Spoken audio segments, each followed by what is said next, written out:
तीफी but group को इतना नाकाबिल एतबार क्यों करार दिया जाता है? उन्हें तो एक विलन बना के पेश किया जाता है। ये तो अब हर बंदे की अपनी सोच है ना। जब हमारी सुलह हो गई है उसके बाद वो आज तक कायम है। तो किन शराइत पे आपकी सुलह हुई थी? कोई शरायत नहीं जी। अमीर बलाश टीपू ग्रुप और तीफी बट ग्रुप में अगर सुलह हो जाए तो कोई अमन की फजा बरकरार हो सकती है, और इसका हल ही सुलह है। तो क्यों नहीं हो रही? 2-3 दफा हमने सुना है लाहौर शहर में कि ये सुलह हो रही है, आज हो जाएगी, कल हो जाएगी, लेकिन मैं तो खुश था कि यार मरहूम टीपू के साथ बड़ा अच्छा ताल्लुक था। तो आपने कोई सुलह की कोशिश नहीं की कि इन दोनों ग्रुपों को भी आपस में जोड़ा जाए? नहीं, कभी इस तरह का नहीं हुआ। अगर होता तो मैं जरूर किरदार अदा करता। बार बार एक ही लफ्ज कहते हैं कि जी तीफी बट ग्रुप है जो नाकाबिल एतबार है। ऐसी अच्छा भाई कोई बात नहीं है कि मेरी नज़र में वो तीफी बट एक अच्छा आदमी। आप क्या समझते हैं कि अब इन दोनों ग्रुपों की दुश्मनी का मुस्तकबिल क्या है? इनकी सुलह होनी चाहिए। वो बच्चे जो है माशाल्लाह वो भी अपनी जिंदगी जो है ना वो उसको एंजॉय करें। सुलह हो जाना चाहिए, सुलह अच्छी दोनों घरों के लिए बेहतर। तो आप अपना किरदार क्यों नहीं अदा कर रहे? मौका मिला तो मैं इंशाल्लाह ताला आपको साबित करूंगा कि मैं चाहता हूँ ये सुलह हो जाए। बिस्मिल्लाहिर्रहमानिर्रहीम। लीडर टीवी के साथ मैं हूं खुर्रम पाशा। नाजरीन, अमीर बलाश टीपू ग्रुप और तीफी बट ग्रुप की दुश्मनी की आग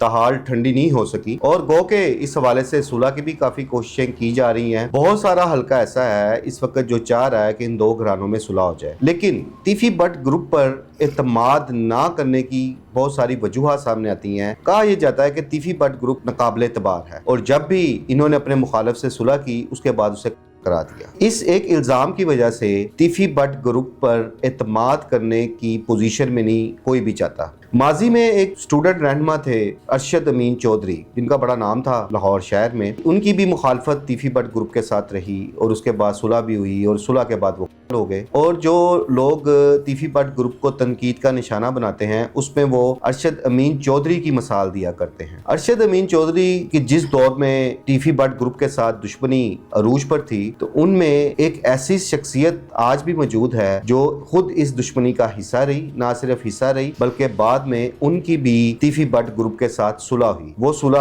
आज तक कायम भी है। वो कैसे कायम है, वो शख्सियत कौन है, आज मैं आपकी उनसे मुलाकात भी कराऊंगा और उनसे वो राज भी जानेंगे जो उनके सीने में हैं। इससे कबल आज तक वो बातें सामने नहीं आई। मेरे साथ मौजूद हैं हाजी परवेज। आइए इनसे गुफ्तगू करते हैं और उनकी ज़ुबानी जानते हैं कि ये सुलह आज तक कैसे कायम है। हाजी साहब, बहुत शुक्रिया सबसे पहले आपका। हाजी साहब, दुश्मनी, जी जी, आप खुद इन दुश्मनियों का हिस्सा रहे हैं माजी में। क्या नुकसान आते हैं दुश्मनी के? इनका नुकसान ही नुकसान है जी खुर्रम भाई, क्योंकि सुलह से अच्छी बात कोई नहीं है, ठीक है कि नहीं। ये वो बात मैं आपको कह रहा हूँ जो आज से 27 साल पहले हमने फैसला किया था, और शुक्र अल्हम्दुलिल्लाह कि वो सुलह की है कुरानी मानी, और आज तक वो कायम है, ठीक है कि नहीं। कहा जाता है कि जी तीफी बट ग्रुप ने अरशद अमीन चौधरी से सुलह की और उसके बाद उन्हें करा दिया, तो वो सुलह तो उनकी आपके साथ भी हुई थी, आप कैसे बच गए? नहीं नहीं, हमारी यही मैं कह रहा हूँ कि हमारी जो सुलह हुई है, राना इम्तियाज़ छोटा भाई है वो भी हयात है, तो जो हमारी सुलह हुई है उसमें आज तक वो कायम है, उसमें कोई ऐसी प्रॉब्लम नहीं। प्रोपेगेंडा ही है ना, लोग कह देते हैं कि वो कैसे कायम है, या मैं मौजूद हूँ, आपके सामने बैठा हूँ। तो आपके कैसे तल्लुकात रहे उस सुलह के बाद? शुक्र अल्हम्दुलिल्लाह जी, वो ये कहने की बात नहीं है कि तीफी बट साहब एक अच्छे आदमी हैं और हमारे भाई हैं। वो सुलह होने के बाद मैं अकेला भी गया हूँ उनसे मिलने, ठीक है कि नहीं, और वो ऐसे ही है जो आज हम सके भाइयों की तरह। तो इस दौरान कभी आपको ये महसूस हुआ हो कि सुलह जो आपकी हुई है उसमें कोई पायदारी नहीं है? नहीं, कभी कभी महसूस नहीं हुआ। और तीफी बट ग्रुप को इतना नाकाबिल एतबार क्यों करार दिया जाता है? उन्हें तो एक विलन बना के पेश किया जाता है। पता नहीं जी, ये तो अब हर बंदे की अपनी सोच है ना। वो क्या कहते हैं कि जो उनके ज़हनी तौर पर अच्छा नहीं समझते, यहाँ उनके साथ अटैच नहीं है वो। लेकिन हमने देखे कि दुश्मनी, मैं उनके ख़िलाफ़ चोरी अरशद मीन के भाई उसमें आरफ चोरी मदई था, और मैं और नवाज जट बिश्ती वो लाहौर का सदर होता था मैं साहब का, वो हम शाती थे और मैंने शहादत भी दी है इनके ख़िलाफ़। अच्छा। जब हमारी सुलह हो गई है उसके बाद कुरानी मानी आज तक, हालांकि कुरान पे सुलह नहीं हुई, लेकिन अच्छा नहीं, लेकिन कहा तो ये जाता है जी तो कुरान पे सुलह नहीं, कुरान पे हमारी सुलह नहीं हुई है, लेकिन मानी कुरानी जो है ना वो जुबानी हुई है, और वो आज तक कायम है। तो किन शराइत पे आपकी सुलह हुई थी? कोई शरायत नहीं जी, हमारी कोई शरायत नहीं। ये कैसे हो सकता है, इतनी बड़ी दुश्मनी हो और आप कहें कि जी बगैर किसी शर्त के सुलह हो गई? नहीं, कोई शर्त नहीं। कभी आपने सुना हो किसी से कोई इस तरह की बात? कभी कोई उसमें हमारी शरायत नहीं हुई। सुलह का मकसद ही ये था कि हमने कहा कि ये इस वजारत में कोई फ़ायदा ही नहीं है। 10 के बाद भी सुलह है, 20 के बाद भी सुलह है, और भी जो मैं नाम नहीं लेता कि लाहौर में चल रही हैं, आप मुझे बता दें कि वो उनका अंजाम क्या हुआ? सुलह ही है, एंड अच्छी चीज़ है सुलह। तो ऐसा आप समझते हमने तो हैं, खुद की है। आप समझते हैं कि अमीर बलाश टीपू ग्रुप और तीफी भट्ट ग्रुप में अगर सुलह हो जाए तो कोई अमन की फ़ज़ा बरकरार हो सकती है, और ये सुलह भी उसी तरह पायदार हो सकती है जिस तरह आप लोगों ने की थी? जी बिल्कुल, क्यों नहीं हो सकती? इसका हल ही सुलह है। तो क्यों नहीं हो रही? पता नहीं अब क्यों नहीं हो रही। 2-3 दफ़ा हमने सुना है लाहौर शहर में कि ये सुलह हो रही है, आज हो जाएगी, कल हो जाएगी, लेकिन मैं तो खुश था कि यार ये मुकम्मल इसका देखें, जंगें होती हैं, फ़ौजें मर जाती हैं, टेबल पे बैठ के वो सुलह ही होती है, उसका और कोई हल तो कोई नहीं निकलता। और ये लाहौर में बड़ी बड़ी और भी सुलह हुई हैं आपके सामने। अच्छा, मेरे इल्म में ये बात भी है कि आपका ट्रका वालों के साथ भी बड़ा तल्लक रहा है, और आपका बाबर सेल भट्ट मरहूम के साथ भी काफ़ी जी तल्लक रहा जी, है। बाबर तो भाई है, कैसर भी छोटा भाई है मेरा। मरहूम टीपू के साथ बड़ा अच्छा तल्लक था, उसके मामू है बच्चू पहलवान, बहुत अच्छे आदमी हैं, मेरा उनके साथ बड़ी मोहब्बत थी, आज भी नाराज़गी कभी भी नहीं हुई। वो बिश्ती वो जो क्या टीपू जो था भाइयों की तरह था, बड़ी इज्जत करता था मेरी। तो फिर आप क्या समझते हैं कि अगर आप ये कहते हैं कि हमारी सुलह पायदार थी, तो फिर अरशद अमीन चौधरी क्यों हुआ?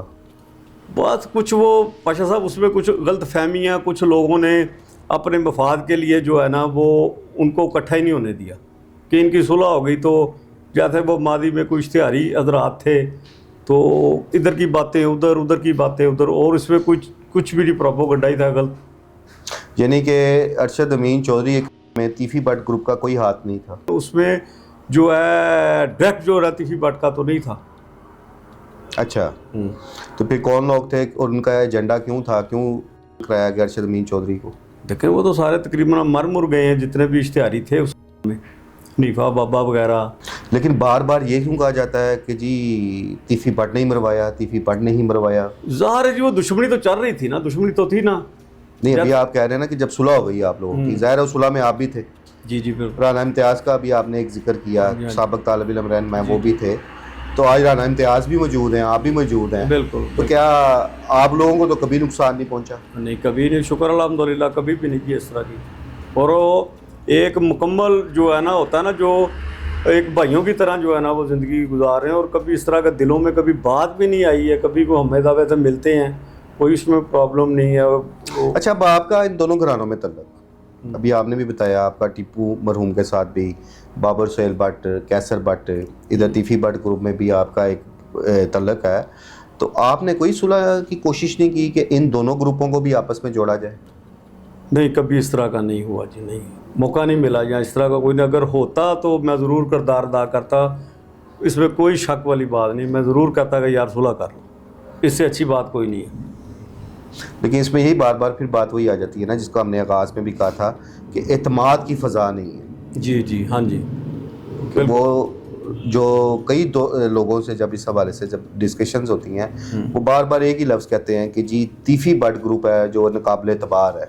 नहीं नहीं यार, ये ऐसी अच्छा भाई कोई बात नहीं है मेरे हिसाब से, नाकाबिल एतबार। फिर आपके सामने मैं बैठा हूँ कि मैं तो अपनी बात तो कर सकता हूँ ना, कि अगर ऐसी बात 27 साल मुंह से कहने के होते, 27 साल ज़िंदगी गुजर गई जी, तो खासा अर्सा है आपका, ठीक है कि 27 नहीं। साल। और वो इतना कहे कि यकीन करें कि मैंने कोई इस तरह की बात दुनिया में मर जाना, चले जाना, इधर बैठे तो नहीं रहना, लेकिन जो हकीकत है कि मुझे कभी फील, मैं 50 दफ़ा अकेला गया हूँ उनसे मिलने। अच्छा, ठीक है कि नहीं।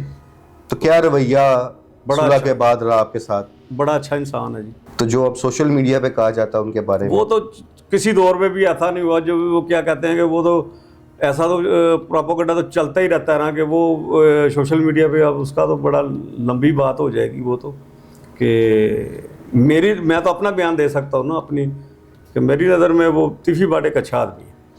तो अब आप क्या चाहते हैं कि इन भाइयों का दोस्त दोनों ग्रुपों की, या आप क्या समझते हैं कि अब इन दोनों ग्रुपों की दुश्मनी का मुस्तकबिल क्या है?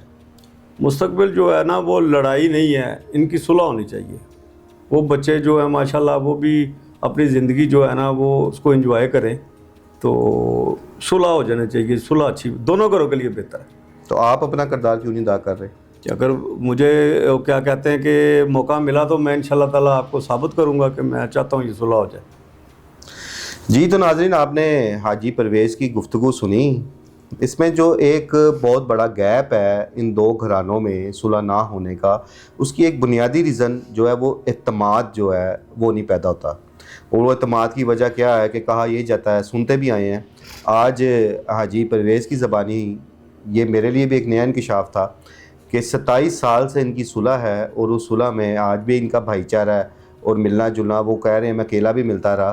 तो मैं समझता हूँ कि शायद जो ये एक मनफी प्रोपेगेंडा टीफी बट ग्रुप के हवाले से है कि जी वो सुलह करके बाद में करवा देते हैं, हाजी साहब ने उन बातों की नफ़ी कर दी है। तो जिस तरह अब हर शख्स ये चाह रहा है कि इन दो घरानों में मोहब्बतें कायम होनी चाहिए, सुलह होनी चाहिए, हाजी परवेज़ को भी अपना किरदार अदा करना चाहिए, एक अमन की फ़ज़ा कायम हो। मेरे अगले प्रोग्राम तक के लिए मुझे इजाज़त दीजिए। अल्लाह निगहबान।